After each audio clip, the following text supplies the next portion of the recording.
Hey everyone, and welcome.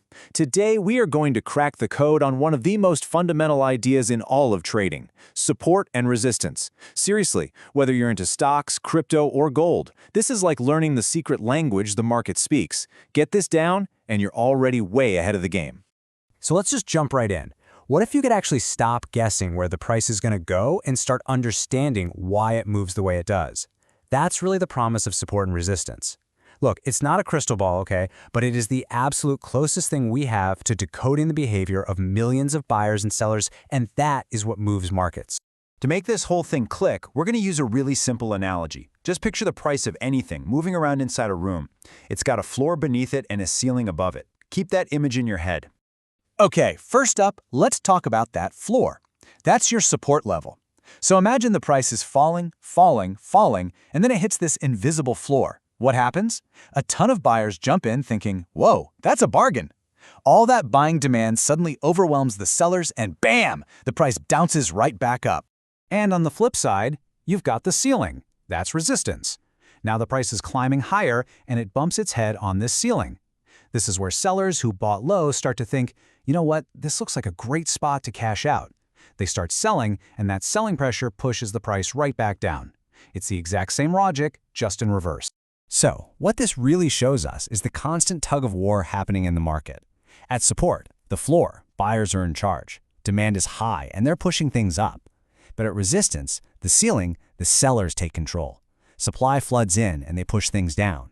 It's all about market psychology playing out right in front of you. But here's where it gets really interesting.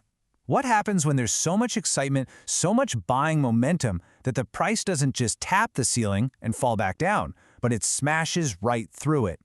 And this right here is one of the biggest aha moments in trading. It's called a role reversal. That old ceiling, that level that used to be tough resistance, now becomes the new floor of support. Why? Because the market's perception has totally shifted. A price that everyone used to think was expensive is now seen as a great deal, creating a whole new foundation for the price to build. Okay, so the theory makes sense, right? But how do you actually find these levels on a real chart? The good news is, it's actually way more straightforward than you think. You don't need some complex, fancy formula. You just have to train your eyes to read the story the chart is telling you. Honestly, the simplest way is to just look at the past. Find the spots where the price hit a peak and reversed. Draw a line. That's your resistance. Find the valleys where it bottomed out and bounced. Draw a line there too. That's your support. And here's the key takeaway. The more times a level has been tested, the more times the price has bounced off it, the stronger and more important it becomes. Now, it's not always about perfectly flat floors and ceilings. Sometimes the market is trending up or down, and that's where you'd use something called trend lines to draw those levels at an angle. And here's a pro tip. Most experienced traders don't think in terms of a single exact price. They think in price zones, kind of like fuzzy areas. This gives you more breathing room and stops you from getting faked out by tiny little price spikes.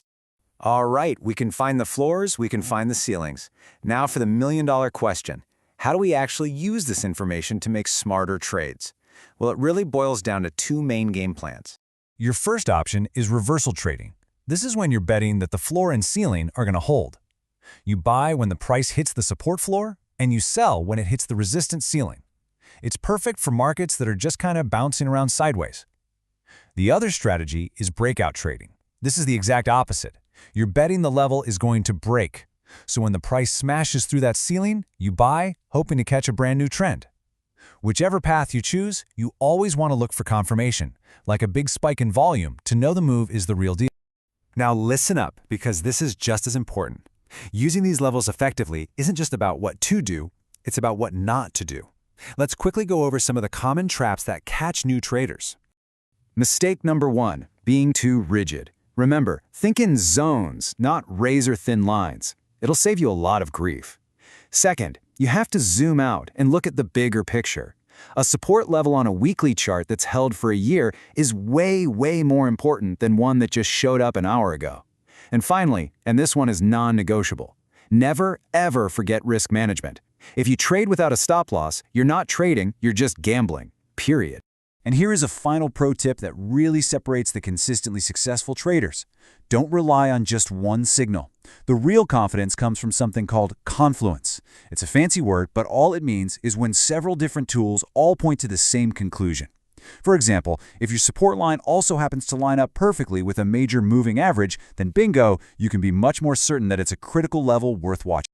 So I really want you to walk away with this final thought. Support and resistance levels, they aren't magic. They're not just random lines we draw on a chart. They are the visible footprints of market psychology. Think of them as collective decision points, where millions of people all over the world have basically agreed that a price is either a bargain or it's too expensive. And when you learn to see them clearly, you're not just reading a chart anymore. You're learning to read the mind of the market itself.